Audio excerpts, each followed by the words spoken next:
Donc, c'est un plaisir pour moi de vous présenter la docteure Aude Caplette-Gingras, qui est psychologue ici au Centre des maladies du sein à Saint-Sacrement. Donc, depuis 2010 qu'il est avec nous dans l'équipe. Son rôle consiste principalement en l'évaluation et au traitement des troubles et les symptômes psychologiques des femmes traitées pour un cancer du sein. Elle rencontre également les patientes porteuses d'une mutation génétique qui souhaitent procéder à une mastectomie prophylactique. Donc, elle évalue leurs attentes, motivations et inquiétudes. Elle est titulaire d'un doctorat en psychologie de l'Université Laval et elle est chercheure clinicienne associée au Centre de recherche du CHU de Québec. Ses intérêts de recherche portent principalement sur la dépression, l'anxiété et la peur de récidive de cancer. Donc, je vous laisse au bon soin de Aude Caplette-Gingras avec la conférence qui s'intitule « À risque de développer un cancer du sein ou de l'ovaire, faire face à l'anxiété et apprendre à tolérer l'incertitude ». Merci Dominique. Bonjour à toutes. Je ne sais pas si je vois pas très bien dans les sites, mais je crois que nous sommes toutes des toutes. Alors, bonjour mesdames. Ça me fait plaisir d'être ici aujourd'hui pour vous présenter cette conférence-là sur l'anxiété. Je l'ai développée cette fois-ci, la conférence, dans le contexte justement du Centre Rose, donc plus particulièrement chez les femmes à risque de développer un cancer, certaines porteuses d'une mutation génétique ou présentant un risque familial, ou d'autres ayant déjà eu un premier cancer, mais à risque donc d'en avoir d'autres ou de faire une récidive. Donc, c'est un peu le contexte là, qui m'a amené à réfléchir sur la conférence que je voulais vous présenter aujourd'hui. Comme Dominique le mentionnait, je me suis spécialisée entre autres dans l'anxiété et la peur de récidive du cancer. Donc, je me suis basée un peu sur la documentation clinique que j'avais à ce niveau-là. Et mon but aujourd'hui, c'est de tenter le mieux possible de vous outiller pour arriver d'abord à bien comprendre ce qu'est l'anxiété, ce que sont les inquiétudes, et à repartir idéalement avec quelques pistes, quelques outils, quelques pistes de réflexion pour vous aider à mieux gérer cette anxiété-là dans le quotidien, qui est spécifique au fait d'être à risque de développer un cancer. La première question à laquelle j'ai envie de vous soumettre, puis on est un petit groupe, donc je pense qu'on va pouvoir se permettre à certains moments certaines interactions si vous souhaitez. Il y aura une période de questions à la toute fin, mais si vous avez des interventions à faire en cours de conférence, n'hésitez pas. Donc, la première question que je me suis posée, c'est est-ce normal d'être anxieux dans le contexte de risque de développer un cancer? Et la première réponse qui peut venir à l'esprit d'à peu près tout le monde, c'est bien sûr que c'est normal. Pourquoi c'est normal? Bien, parce qu'il y a toutes sortes de situations qui peuvent vous amener à être anxieuse. J'en ai fait une courte liste non exhaustive d'histoires dont j'ai entendu parler dans les différentes rencontres que j'ai eues. J'ai une histoire familiale de cancer, j'ai vu des proches en mourir, je sais que ça existe, je sais que ça n'arrive pas aux autres. Je suis pas naïve, donc c'est normal que ça me préoccupe. Ou encore, je suis porteuse d'une mutation génétique, les tests, les statistiques le disent, je suis réellement à risque de développer un cancer, donc j'ai raison d'avoir peur. Toutes les questions qui entourent, ouais, mais si je passe le test, qu'est-ce que je vais faire avec le résultat si je suis porteuse? L'angoisse de l'attente des résultats. Vous êtes probablement sujette à passer beaucoup d'examens, des échos, des mammos, des IRM. Parfois, il y a quelque chose de plus, on va aller faire un test de plus. Et puis donc, on est soit en attente de résultats, soit en attente d'examen. Et l'attente de tout ça est très angoissante. Pour celles qui envisagent des chirurgies préventives, comment je vais m'adapter aux conséquences de ça? Celles qui ont déjà passé à travers un épisode de cancer ne veulent évidemment pas revivre cette expérience-là qui est souvent la plus éprouvante d'une vie. Tout ce qui est le contexte aussi familial, comment annoncer à mes enfants, je veux pas leur faire peur, mais en même temps, il faut que je les informe. Le fait d'être vigilant à son corps, il faut que je fasse attention, il faut que je fasse des auto-examens, mais à quelle fréquence, puis c'est normal d'être vigilant, mais en même temps, à chaque fois que j'ai un petit symptôme, je le stresse. Donc, bref, une panoplie de raisons pour lesquelles on peut être anxieux. Maintenant, comment distinguer le fait d'être anxieux normalement d'anxiété pathologique ou d'inquiétude qui devient envahissante? Et c'est là où, à un moment donné, ça peut être nécessaire de s'arrêter pour se poser la question, est-ce que cette anxiété-là m'envahit? Est-ce que cette anxiété-là m'empêche de fonctionner dans certaines sphères de ma vie? Est-ce que ça nuit à mes activités? Est-ce que ça nuit à ma capacité à faire des projets, à avoir du plaisir? Est-ce que ça a des conséquences sur les différentes sphères de ma vie? Et là, peut-être que ce n'est plus normal, même si les raisons de s'inquiéter peuvent être, elles, normales ou compréhensibles. C'est quoi l'anxiété? Comment ça se manifeste? Je vous dirais qu'il y a deux grandes catégories de manifestations anxieuses. La première est physique. L'anxiété, c'est une émotion fondamentalement physiologique. C'est une réponse de notre corps à un stress, à un danger. Bon, ce danger-là peut être réel ou imaginé, mais c'est une réponse à un danger qui peut nous amener à vivre toutes sortes de symptômes physiologiques. Donc, des serrements à la poitrine, une boule dans la gorge, le cœur qui bat vite, les mains moites, on a chaud. Ça peut même aller jusqu'à dans certains cas, jusqu'à une attaque de panique. Donc, l'impression vraiment qu'on a de la difficulté à respirer, qu'on a peur de s'évanouir, qu'on a l'impression qu'on va perdre totalement le contrôle. Et il y a une portion cognitive, donc au niveau des pensées, que je vais appeler ici, pour simplifier, les inquiétudes. C'est-à-dire le fait d'avoir des pensées par rapport à un événement futur négatif, plus ou moins probable. Donc ça va être une inquiétude. J'imagine ce qui pourrait se passer dans l'avenir, puis j'imagine le pire, ou enfin j'imagine quelque chose de négatif. Et j'ai mis une troisième forme d'anxiété qui peut se manifester à la fois par des inquiétudes et des symptômes physiques, mais qui est une peur, plus de type phobie, qui peut toucher certaines personnes, notamment phobie des aiguilles, claustrophobie. Donc, c'est une réaction très, très intense face à une situation concrète qui est épeurante pour la personne. Donc, ça, c'est pour faire un peu de ménage, voir comment se manifeste l'anxiété. Vous pouvez vous questionner par rapport à ce que vous vivez. Est-ce que ce sont des symptômes que vous retrouvez chez vous? Est-ce que vous êtes de nature à vous inquiéter, justement? Je vous disais tout à l'heure que l'anxiété pathologique peut avoir des conséquences importantes. Il y en a plusieurs des conséquences lorsqu'on est anxieux de façon intense et, je vous dirais, sur une longue période. On peut devenir très, très agité, donc l'impression de ne pas être capable de se poser, de ne pas être capable de se reposer. On peut développer des difficultés de sommeil, se mettre à faire de l'insomnie, être très fatigué aussi parce que c'est épuisant s'inquiéter, c'est épuisant être anxieux. Beaucoup de personnes anxieuses vont avoir des tensions musculaires au niveau de la nuque, au niveau des épaules. On peut se sentir plus irritable, avoir la mèche courte, l'impression qu'on n'est pas patient. La difficulté à se concentrer, l'impression que, je suis en train de lire quelque chose, puis, non, ça fait 3 fois que je lis le même paragraphe, puis je comprends rien de ce que je lis, ma tête est ailleurs, je suis en train de m'inquiéter, j'ai pas beaucoup d'espace dans mon cerveau pour faire autre chose. Et à force de s'imaginer toujours des situations négatives futures, bien évidemment, ça peut amener du découragement, de la tristesse, voire même de l'épuisement. Donc, l'idée étant pas de faire peur à personne, mais simplement de rester vigilant à ce que des inquiétudes ou de l'anxiété prolongées peuvent effectivement, à un moment donné, devenir très envahissantes, puis nuire au fonctionnement et à la qualité de vie de la personne. J'ai envie de vous poser une drôle de question. Est-ce que c'est utile de s'inquiéter? Est-ce que ça a sa raison d'être? Est-ce que dans certains contextes, dans certaines situations, c'est une bonne idée de s'inquiéter? Je ne sais pas si certaines d'entre vous ont une opinion là-dessus. Si je vous demandais, est-ce que c'est utile de s'inquiéter? Parfois. Juste levez la main si vous pensez que des fois, ça peut être utile de s'inquiéter. OK? Est-ce qu'il y en a au contraire qui pensent que c'est jamais utile de s'inquiéter? Pas beaucoup de mains levées. Est-ce que c'est utile s'inquiéter? Ça rend plus vigilant, ça motive à agir.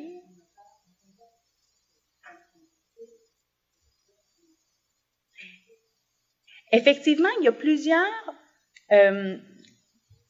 utilités perçues, je vais dire ça comme ça, plusieurs utilités perçues aux inquiétudes, et c'est une des raisons pour lesquelles les gens s'inquiètent en fait, parce que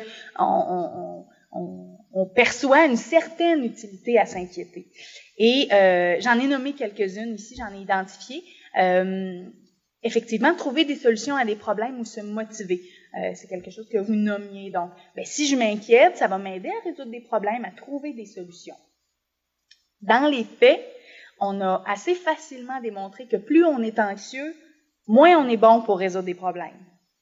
Parce que quand on est anxieux, quand on est inquiet, on voit juste le pire, on n'arrive pas à avoir une vision large de la situation, puis à balancer les pour, les contre, puis à avoir une décision rationnelle. Donc, c'est pas tellement vrai que les inquiétudes nous aident à trouver des solutions. L'inquiétude m'aide à me motiver. Si je suis inquiet, je vais aller de l'avant pour prendre une décision ou pour résoudre quelque chose ou pour bouger, simplement me mettre en action. En fait, ce qu'on voit aussi, c'est que ça aussi, c'est un peu je vous dirais, c'est comme le stress, il y a une espèce de courbe en U inversée, c'est-à-dire qu'un petit peu de stress, c'est pas pire, moyen de stress, c'est bon, mais pas de stress, mais trop de stress, c'est pas bon non plus. Et c'est la même chose pour l'anxiété ou les inquiétudes. Si je suis trop anxieuse, je vais pas me motiver, au contraire, je risque d'être paralysée complètement. Et en fait, je vous dirais qu'il y a plein d'autres bonnes façons de se motiver dans l'action que le fait d'être inquiet ou que le fait d'être anxieux. Est-ce que vous avez l'impression que des fois, s'inquiéter peut nous permettre de se préparer pour des événements difficiles? Il y en a qui disent ça, si je pense au pire, quand ça va arriver, ça va être moins pire, je vais être prête. On entend ça, c'est quelque chose que je vais être moins déçue. Mais dans les faits, les études ont démontré que c'est pas le cas du tout. En fait, ça n'a aucun impact au niveau émotionnel de se préparer à un événement négatif. Prenons un exemple épouvantable. Si vous avez peur que vos enfants aient un accident, le jour où votre enfant va avoir réellement un accident, vous n'allez pas moins réagir parce que vous en êtes inquiété avant. Donc ça non plus, ça fonctionne pas. On peut pas se préparer au pire. Et en plus, souvent, on se prépare à quelque chose qui arrivera jamais. Puis, beaucoup trop longtemps, de toute façon, à l'avance. Puis souvent, on imagine pire que ce qui va réellement arriver. Donc, en fait, c'est plutôt une perte d'énergie et de qualité de vie qu'un bon effet au niveau de la préparation. Certaines personnes pourraient penser que s'inquiéter peut influencer les événements de la vie. Est-ce que les pensées ont un rôle sur les événements qui se produisent? Est-ce que si j'arrête de m'inquiéter, le pire va arriver sans que je m'en rende compte, va me prendre dans le détour? Donc ça, c'est quelque chose aussi des fois qu'on entend, qui peut être un peu véhiculé. Il faut que je reste sur mes gardes, il faut que je continue de m'inquiéter un petit peu. On pourrait faire toute une conférence là, sur le rôle de la pensée sur les événements, ce ne sera pas le rôle ici, mais c'est encore une fois un mythe, là. C'est encore quelque chose qu'on a eu, que c'est une bonne idée de remettre en question.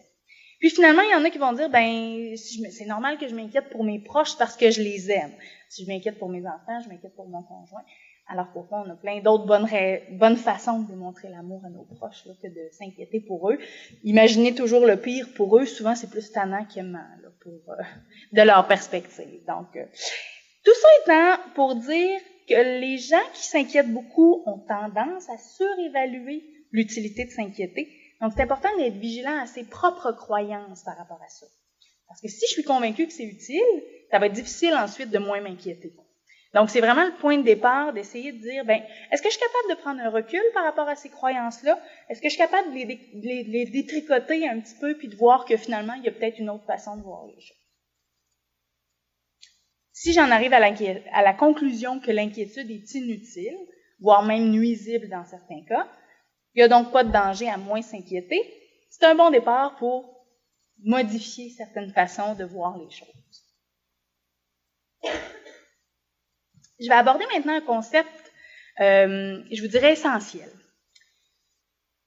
Lorsque on s'inquiète beaucoup, il y a une notion qui a été développée par des chercheurs en psychologie qui explique très, très bien, je trouve, la raison ou les raisons pour lesquelles certaines personnes face à une situation vont s'inquiéter beaucoup plus que d'autres. Et ce phénomène-là, je vais l'appeler l'intolérance à l'incertitude. Qu'est-ce que c'est l'intolérance à l'incertitude? D'abord, tout le monde a un certain degré de tolérance versus d'intolérance à l'incertitude. Il n'y a pas beaucoup de gens qui adorent l'incertitude, qui aiment ça, qui sont très à l'aise quand on ne sait pas du tout ce qui va se passer. La majorité des gens aiment bien savoir un peu à quoi s'en tenir. Mais il y a des gens qui sont allergiques à l'incertitude. Et si je fais le parallèle avec l'allergie, prenons l'exemple de quelqu'un qui est allergique aux noix, même si j'ai une infinie trace de poudre de noix dans un gros gâteau puis que j'en mange un petit morceau, si je suis allergique aux noix, ça se peut que je fasse une réaction très importante. Les gens qui sont allergiques à l'incertitude, c'est la même chose. Face à une situation, même s'il y a juste un peu d'incertitude, je risque de réagir fortement à cette situation-là. Et évidemment, lorsqu'on est confronté au phénomène du cancer, à l'expérience du cancer, que ce soit parce qu'on l'a vécu ou que ce soit parce qu'on est à risque de le vivre, ben il n'y a pas grand-chose de plus incertain que ça. Par exemple, être porteur d'une mutation génétique, c'est excessivement incertain comme contexte. Une situation incertaine, on peut la définir comme étant nouvelle, imprévisible et ambiguë. Donc, tout ce qui est risque de premier cancer, risque de récidive, c'est nouveau pour la plupart, imprévisible et ambigu. Donc, c'est une situation qui génère énormément d'incertitudes. Donc, les gens qui sont peu tolérants à l'incertitude, qui sont allergiques, vont réagir fortement à ça. Et comment ils vont réagir? Eh bien, les allergiques ont développé des stratégies pour répondre à ça. Je vous dirais 2 grands domaines de stratégie, 2 grands types de stratégies. D'abord, tenter d'avoir du contrôle sur la situation. Donc, si je reprends mon analogie d'allergie aux noix, si je suis allergique aux noix, ben, je vais contrôler mon environnement. Je vais m'assurer que je vérifie toutes les listes des ingrédients de tous les produits que j'achète. Je vais m'assurer de cuisiner de façon très sécuritaire. Lorsque je vais chez les gens, je vais vérifier auprès d'eux si ils ont aucune trace de noix dans ce qu'ils préparent. Si je vais au restaurant, je vais être très vigilante également. Je mange pas dans les buffets, donc j'ai du contrôle sur la situation. Quand je suis allergique à l'incertitude, j'essaie aussi d'avoir du contrôle sur la situation. Donc, j'essaie de planifier à outrance. J'ai mon plan A, j'ai mon plan B, mon plan C, mon plan D, mon plan Y, puis je vois un peu d'avance comment toutes les choses vont s'organiser. Donc, c'est des fois, on se fait appeler Germaine quand on est comme ça, mais, excusez, j'ai accroché le micro, mais on essaie d'avoir du contrôle sur la situation pour nous aider à être moins anxieux. On peut essayer d'avoir du contrôle en se faisant rassurer aussi. T'es sûr que je vais être correct? Qu'est-ce que t'en penses? Poser des questions au médecin. Bon, mon risque n'est pas si grand que ça à l'âge que j'ai. Poser la question une fois, c'est sain. Poser la question 5 fois, c'est de la réassurance.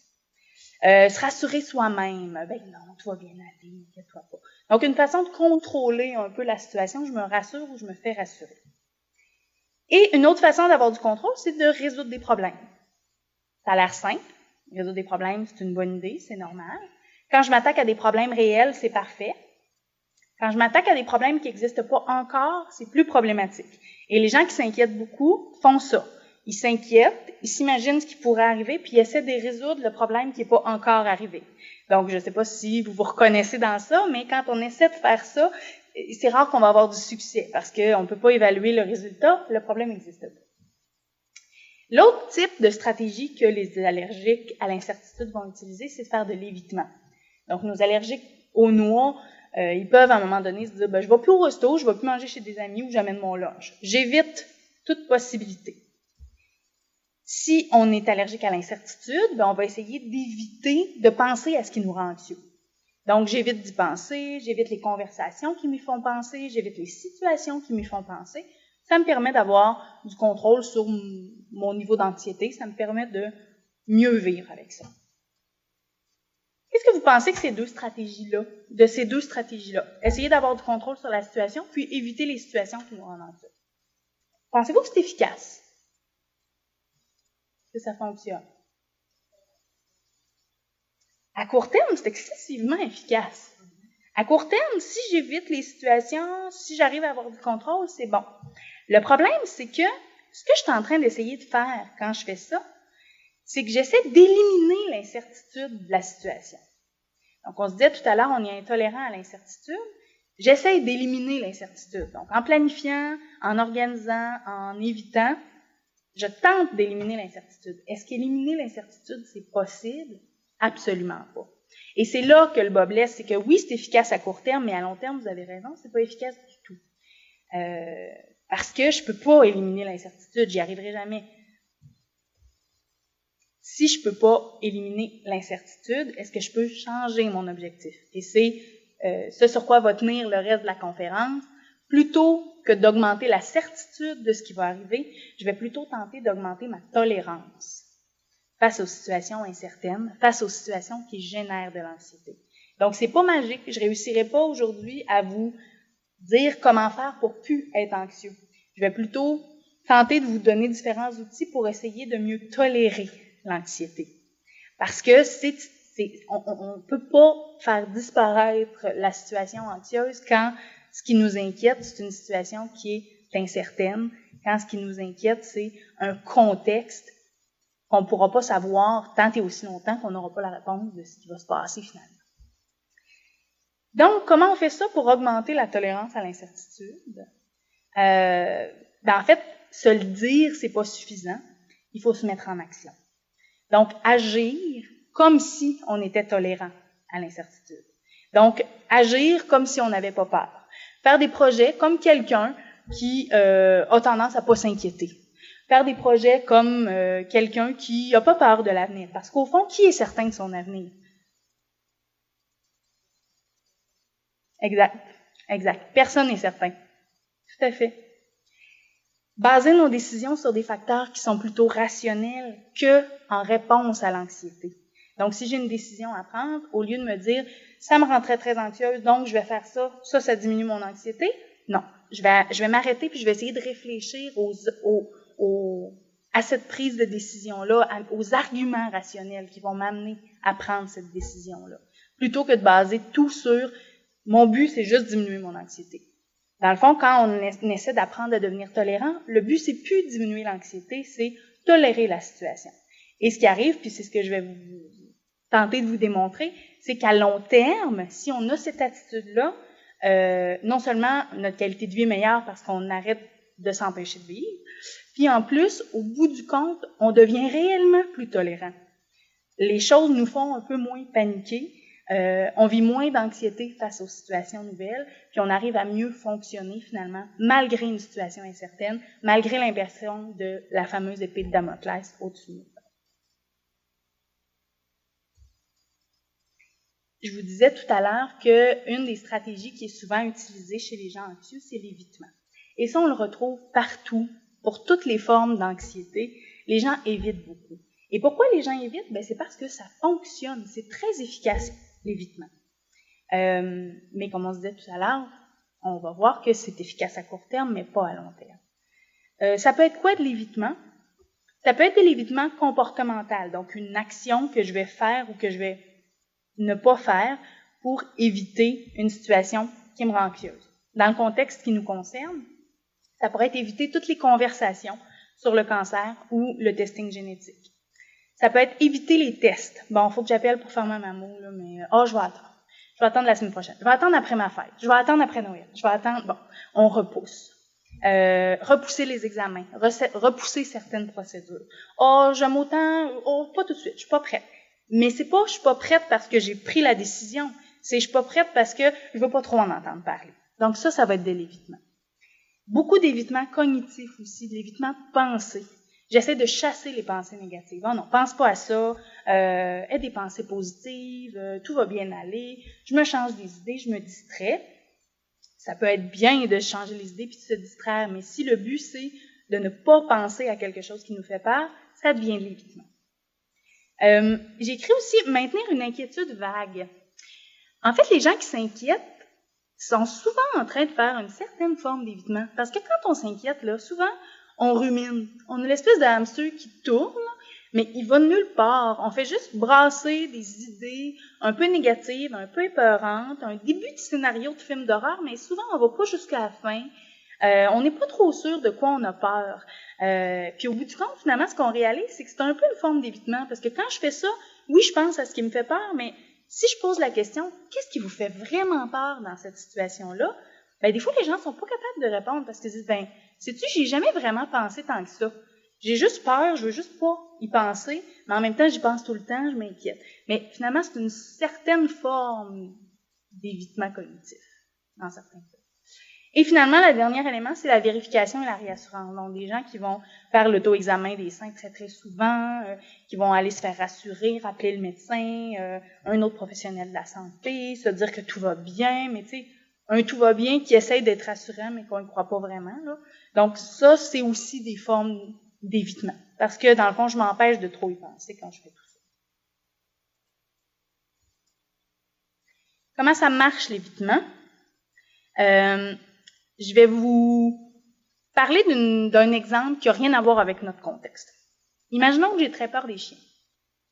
Et je suis invitée à aller souper chez des amis que j'aime beaucoup, que ça fait longtemps que j'ai pas vu, mais qui ont un chien.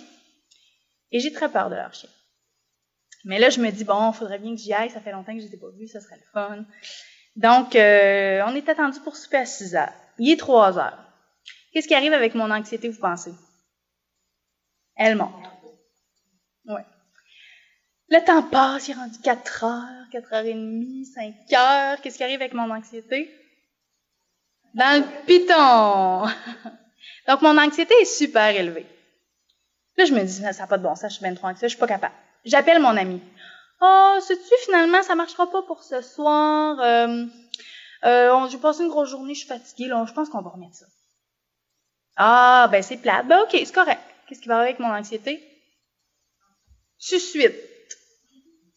C'est fini, je suis débarrassée. Donc, c'est excessivement efficace. Mais là, elle me rappelle le lendemain. Hey, on se reprend-tu pour notre souper?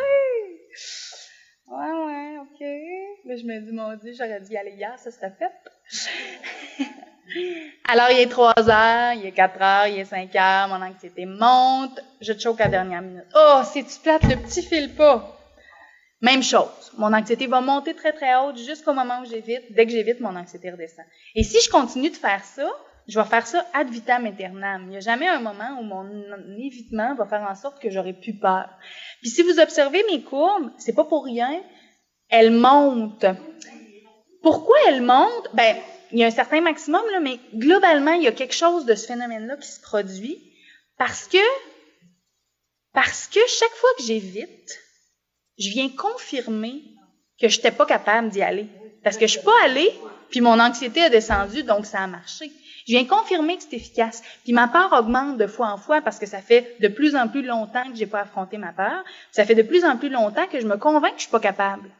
Ce qui fait que mon anxiété augmente, puis que des fois, je vais généraliser. Non seulement je vais plus chez mes amis qui ont un gros chien, mais je prends plus ma marche sur la rue Panet parce que il y a un chien attaché dans une laisse, dans une cour, que je le sais, qui est là. Donc, je fais un grand détour. Puis, on finit finalement par avoir des évitements qui sont de plus en plus grands, de plus en plus larges. Donc, l'évitement, c'est la solution la plus efficace à court terme, mais à long terme, non seulement c'est inefficace, mais ça empire la situation. Exactement. Le phénomène de l'évitement cognitif, c'est un peu différent.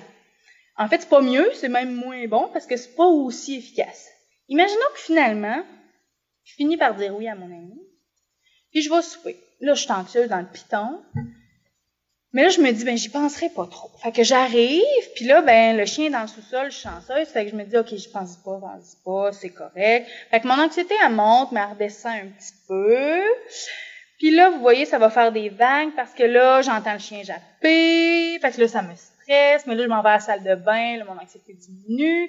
Puis là, finalement, le chien monte en haut, là, mon anxiété monte. Puis là, je me dis, je vais juste y regarder la queue. La queue, ça me fait pas trop peur. Fait que là, mon anxiété redescend. Là, finalement, il se tourne, j'y vois la gueule, là, mon anxiété remonte. Donc, c'est pas, ça marche pas. Ça marche pas parce que essayer de pas y penser fait en sorte que je suis toujours quand même en train d'être vigilante. Et en plus, ça redescend pas au maximum parce que se forcer à pas penser à quelque chose, c'est à peu près la pire chose qu'on peut faire. Donc, l'évitement cognitif, c'est encore moins efficace que l'évitement comportemental sur le coup. Puis à long terme, ça fait à peu près la même chose. Donc, plus j'évite d'y penser, plus j'ai l'impression que je suis pas capable d'y penser, plus ça me confirme que je peux pas, puis mon anxiété se maintient. Qu'est-ce que je fais si je fais pas de l'évitement? Comment je fais pour me sortir de ce pattern-là? On essaie de faire face. Comment ça marche, faire face? Mettons que j'y vais là, chez mon ami puis que je dis « OK, enferme-moi avec le chien dans une pièce pendant une demi-heure. » Là, je me dis « Je vais au max, là. » OK. Il est attaché, mettons, OK? Qu'est-ce qui va arriver avec mon anxiété si je le fais? Elle va être très, très haute. 5 minutes après, non, elle va être encore haute. Oui. Sauf que, exactement. Mais imaginons une situation idéale. C'est un chien super fin, il est calme, il est tranquille, il jappe pas trop. Bon. ce qui va arriver, c'est qu'au début, mon anxiété va être très, très élevée, mais après un certain temps, elle va redescendre. Et pourquoi elle va redescendre? Il va se passer deux choses. D'abord, physiquement, on n'est pas capable, notre corps n'est pas capable d'être anxieux plus qu'à peu près 20 à 30 minutes. Il y a un phénomène physiologique où, à un moment donné, notre corps se dit, c'est assez, là. Puis, l'anxiété physiologique redescend. Premier phénomène. Deuxième phénomène, il se passe rien. Le chien me saute pas dessus, il est pas en train de me manger. Donc, j'apprends que finalement, c'est pas si pire que ça. Ce qui fait qu'au bout du compte, après un certain temps, si je m'expose assez longtemps, 5 minutes pas assez, là. Mais mettons une demi-heure, à un moment donné, mon anxiété va redescendre. Si j'y retourne le lendemain, tu réglé mon affaire? Non. Mon anxiété va encore monter, mais ça se peut qu'elle monte moins haut, puis qu'elle redescende plus vite. Et puis, si j'y vais tous les jours, à un moment donné, ça va devenir tolérable. Parce que je vais apprendre à affronter cette peur-là. Je vais réaliser que de fois en fois, ça se passe bien. Puis je vais réaliser que finalement, j'arrive à affronter cette peur-là. Puis je vais m'habituer à ma peur. Donc, ce principe-là d'exposition versus l'évitement fonctionne pour tous les types d'anxiété, toutes les situations. C'est pas nécessairement toujours magique, en 4 shots, c'est fini, là, mais le principe est le même pour tout. Et c'est la même chose même pour l'évitement cognitif. Donc, si je me force à penser au complet à ce qui me fait peur, puis que je déroule le film jusqu'à la fin, puis que je me le repasse en boucle une couple de fois, à un moment donné, ça fait un peu le même phénomène que si j'écoute un film d'horreur 10 fois. La première fois, j'ai peur, puis je réagis, mais après 10 fois, je le sais que le monstre, il est dans le garde-robe, là. Mais, coudonc, il est là, oui, il me fait peur, mais je commence à le connaître, je commence à m'habituer. Donc, c'est le même principe qui s'applique. Comment on fait pour s'outiller pour mieux faire face? Quand on se dit, OK, oui, là, je me reconnais dans ça, puis il y a des affaires que j'ai tendance à éviter, je vais essayer de faire face un peu plus. D'abord, la première chose, c'est de continuer de se rappeler que l'évitement, c'est pas efficace. Même si on a l'impression que ça fait du bien éviter, puis de se dire, oh non, là, je veux pas en parler. À long terme, ça maintient le problème.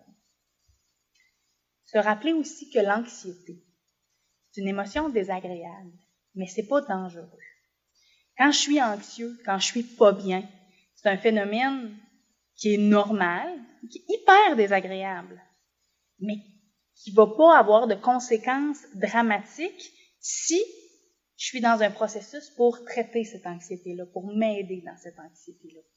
Et surtout, mon anxiété va diminuer avec le temps si je poursuis l'exposition. Si je continue de faire face, mon anxiété devrait diminuer. Et finalement, l'autre élément très important, puis ça va nous amener au prochain outil que je veux vous présenter, c'est que les pensées anxieuses ne reflètent pas toujours la réalité. Ça a l'air simple, là, mais c'est super important. Si je suis anxieux, souvent, ma réaction émotionnelle, physiologique va être aussi forte que si l'événement que j'anticipe était en train de se produire. C'est très fort, la pensée. Quand on est en train de s'imaginer un événement négatif futur, on peut réagir aussi fortement que si c'était en train d'arriver. Mais il faut se rappeler que nos pensées anxieuses ne reflètent pas nécessairement la réalité. Et la bonne nouvelle dans ça, c'est qu'on peut apprendre à modifier un peu nos pensées pour les faire coller un petit peu plus à la réalité. Et c'est le prochain outil dont j'ai envie de vous parler. Ça va jusqu'à maintenant, tout le monde me suit. J'ai eu plusieurs affaires, là, mais ça va. Le prochain élément que je veux aborder avec vous, c'est la pensée réaliste. Je vais commencer par reculer un petit peu dans le temps pour vous parler du modèle cognitif. C'est un des modèles théoriques avec lequel j'ai été formée quand j'ai fait mes études en psychologie et qui a comme précepte que les pensées négatives sont à l'origine des émotions difficiles. Donc, c'est pas seulement la situation qui va faire en sorte qu'on va avoir des émotions, c'est ce qui se passe entre les deux. Le filtre entre la situation et l'émotion, c'est nos pensées. Et c'est ce qui explique que deux personnes, face à une situation très semblable, vont réagir de façon très différente. Imaginons une situation qui nous concerne. Je reçois un diagnostic de mutation génétique des RCA. Ma première pensée, je vais mourir d'un cancer. Comment je vais réagir? Très négativement, évidemment. Donc, je vais avoir des réactions émotionnelles, de l'anxiété, de la dépression. Au niveau comportemental, ça se peut que je rumine, je me mette à être très anxieuse, que je m'isole, j'ai plus envie de voir personne. Au niveau physiologique, je me mets à moins bien dormir, j'ai plus faim. Bon.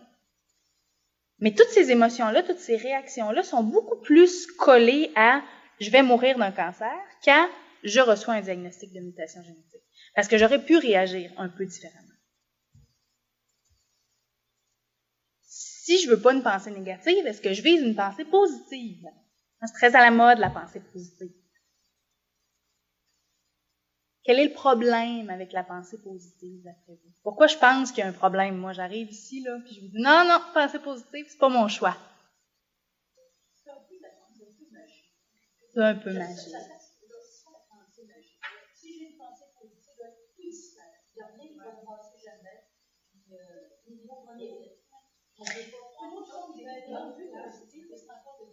Oui, à la limite, oui. Puis, ce qui fait que, comme pour l'évitement, ça peut être efficace à court terme, mais à long terme, ça tient pas. S'il y a des gens qui y arrivent, tant mieux pour eux, là. Mais la plupart des gens anxieux qui essayent de devenir positifs, ça échoue. Parce que finalement, on n'y croit pas. Et je vais vous présenter l'alternative qui est la pensée réaliste, qui, elle, on peut y croire. Elle, on peut coller davantage. Revenons avec notre exemple tout à l'heure. Prenons ça comme étant un continuum. On a les pensées négatives d'un côté, qu'on veut éviter parce qu'elles nous rendent très souffrantes. Puis souvent, on va essayer de trouver comme alternative la pensée positive. Donc, on a notre situation, je reçois un diagnostic de mutation génétique, mes pensées négatives, je vais avoir un cancer du sein et en mourir, je ne verrai pas grandir mes enfants. Donc, je suis dans le très négatif, j'ai des lunettes noires pour voir ma situation, mon filtre est teinté de noir. J'essaie d'avoir des pensées positives. Aidez-moi. Qu'est-ce que je pourrais me dire? Positive, lunettes roses, là. Très rose.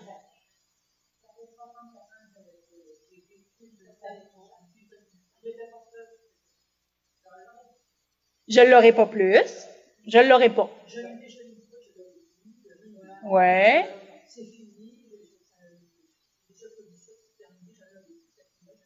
Exact. Donc, ça ne m'arrivera pas, tout ira bien. OK. C'est quoi le problème avec cette pensée-là? On y croit combien de temps? Il y a toujours un doute. Il y a toujours un doute, puis en plus, vous êtes dans un contexte où vous allez continuellement être confronté au doute parce que vous allez avoir un prochain rendez-vous chez votre médecin, puis un prochain examen, puis vous allez en parler avec quelqu'un, puis donc, c'est pas possible d'être enfermé dans sa petite île déserte à penser positif parce qu'il y a toutes sortes de rappels autour de vous. Si on essayait d'avoir des pensées réalistes par rapport à cette situation-là, si on repart avec nos lunettes noires, au lieu de le transformer en lunettes roses, on essaye juste d'avoir des lunettes claires pour voir la situation. Puis on se ramène vraiment à la réalité, puis à quelque chose de... On se met pas la tête dans le sable, mais on dramatise pas non plus. Avez-vous des suggestions? Oui. C'est pas certain que ça va arriver.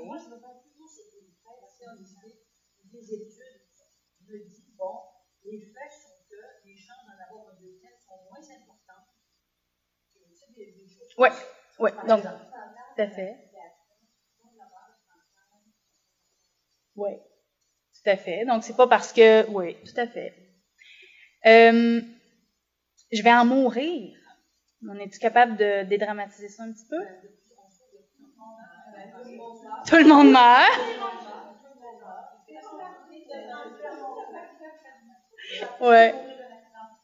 Oui, tout à fait. Puis j'ai entendu aussi, on peut en guérir aussi dans certains cas. Oui. Je verrai pas grandir mes enfants.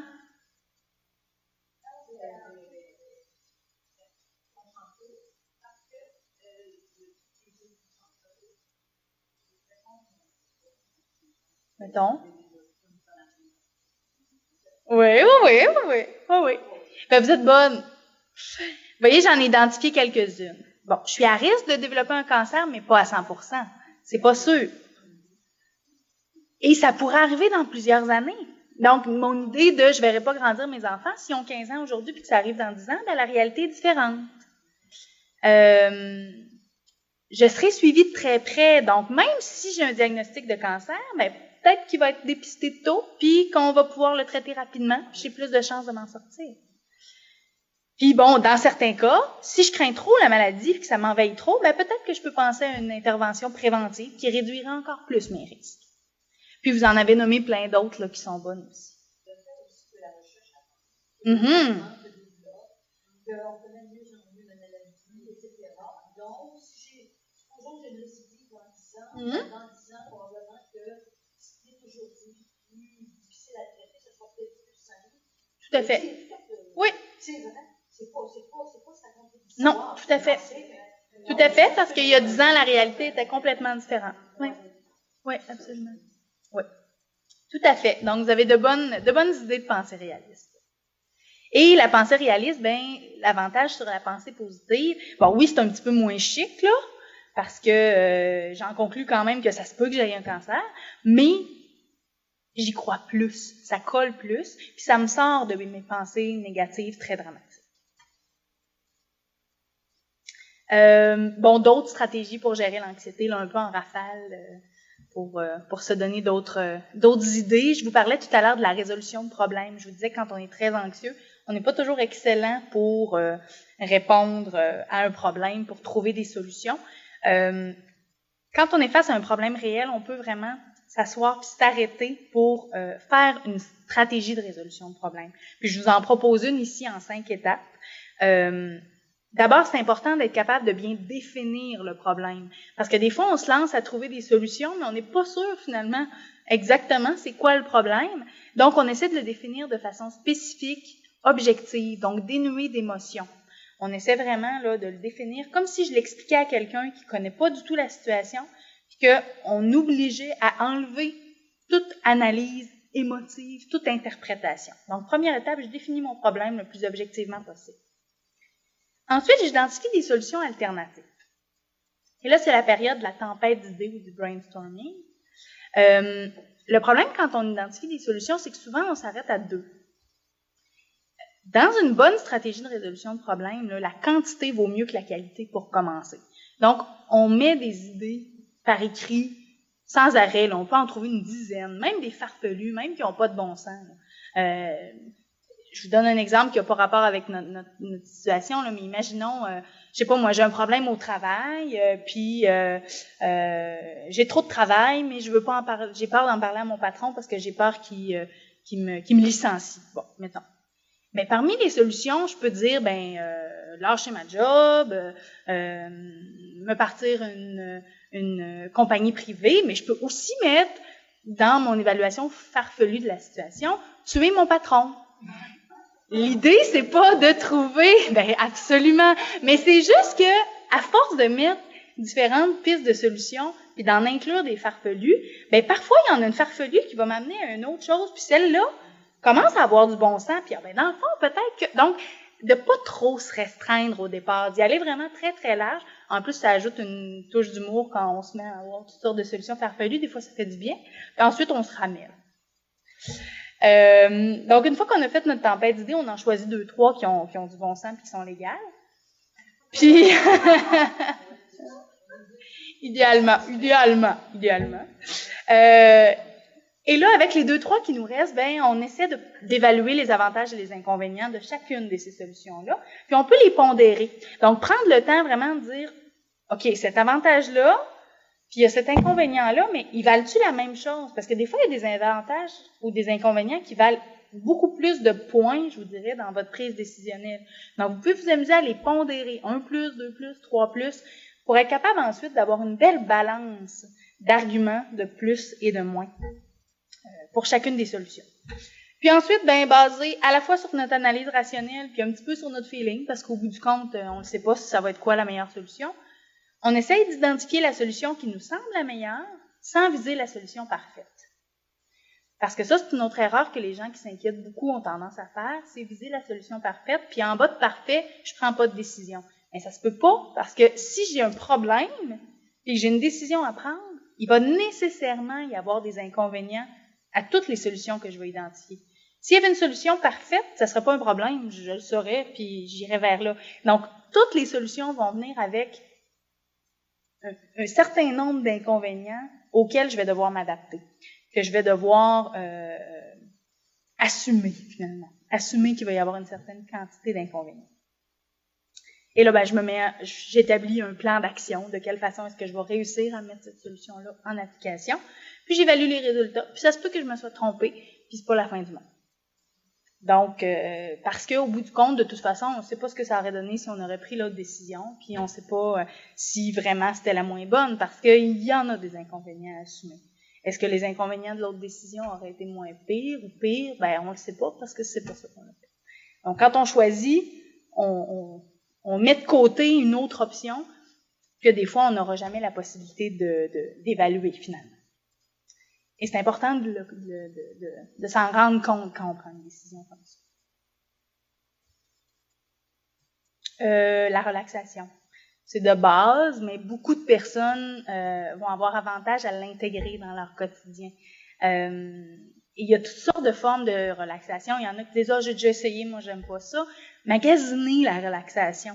Essayer de trouver différentes façons. Il y a de la relaxation qui est plus de la respiration, donc respiration lente et profonde, qu'on peut pratiquer vraiment à ralentir la respiration, aller approfondir la respiration abdominale. Donc, il y a une des pratiques, entre autres, là, on se couche sur le dos, on met un livre sur le ventre, puis on essaie de le faire soulever quand on inspire pour se pratiquer à respirer au niveau abdominal.